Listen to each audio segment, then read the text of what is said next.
imagine, what is it now? It's Thursday.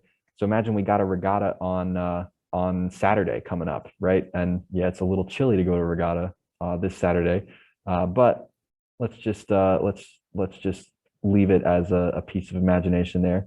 So I can go up to find Annapolis. Let's say we're going to sail out of Severn Sailing Association, right? So let's check out our wind. And if I remember, how do I click on, how do I get this whole thing up? Oh, that's what it was. You put it in here. I can't remember if we actually had things come up here. It does. Look at that. Severn Sailing Association right there. So I think that's your mileage may vary looking actual specific things up there. But you know, there's sometimes you get it. You can also just put it in Annapolis and then wriggle around a little bit to get to the spot you really want. So let's go in. We know we're going to be sailing right in here. And let's see, let's check out. Like we said, we're saying that Saturday, you know, 10 a.m. That's when we're getting on the water, right? Let's see. We're expecting a north breeze for the most part.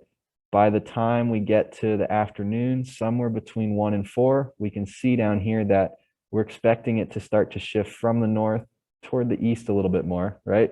The timing on that we'll have to find out, but we can at least expect that for the afternoon. So we'll put that in our back pocket, and in a minute we'll think about what is that going to mean for us. So you know, we're starting out, and it looks like we got 9 knots forecast for when we're first getting on the water. It's supposed to be dropping a little bit, and you know that kind of makes sense. Often when we see the breeze dropping, that's when we see it also kind of shifting around, changing direction. This is probably just, well, that's not the afternoon sea breeze because that's later in the night. But you know, for whatever reason, the breeze is going to be shifting. But we have that idea. All right, cool. So we're expecting north breeze.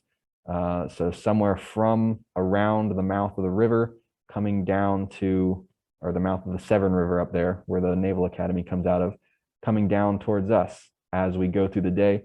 It might shift around a little bit till it looks more like this little red arrow by the time we're done at 3 or 4 in the afternoon. All right, cool. So we have that. That means we can probably, you know, now we're kind of putting all our pieces together. Remember, we said we're going to kind of visualize what we're expecting for our race course. So let's see if I go get my little annotate button. Oh, you know what? There's an eraser right there. Duh. Perfect. All right. So look, let's draw ourselves up a little bit of a race course. So if the wind is north, I see all my little dots there. So here's our start line maybe, and then here's our finish line. That was like a nice long course at Annapolis. Okay, so we've got that idea. Maybe we can even go back and we can say, let me find, is this whoops, I'm hitting my screen share bar again, trying to click this guy. There we go. Here's Annapolis. So we are saying annotate somewhere around here is our race course, right? We've got our dots, got our windward mark. So we might be, you know, depending on where they put this course, if they put it closer to the shore here, they put it farther away. We've often seen they'll push the race course out farther because sometimes there's, you know, we've got an anchored boat here, an anchored boat there, an anchored boat there. You know, it's funny looking at these numbers.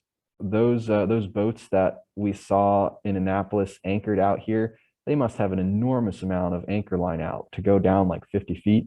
But anyway, often we know that the start line is farther away from the shore. So that means our windward mark is going to be closer to this side, right? And we might even be seeing that we're getting close to hitting this channel over here. And so maybe going up this side of the course toward the starboard ley line, we have to think about at some point, am I going to be working with current? Let's see what the tide's going to be in Annapolis. Whoops, that's not it. Where's the tides? Guess I got to pull it up again. Maybe let's even look up the tides that are going to be in Annapolis on January 22nd and see what we can do here. So we'll go down. I want to find, where can I get Annapolis? And I probably don't need to be super specific with tides because again, if you're within 5 or 10 miles, there's going to be really no discernible difference between the timing of when high tide and low tide is. So let's check it out. January 22nd, 2022.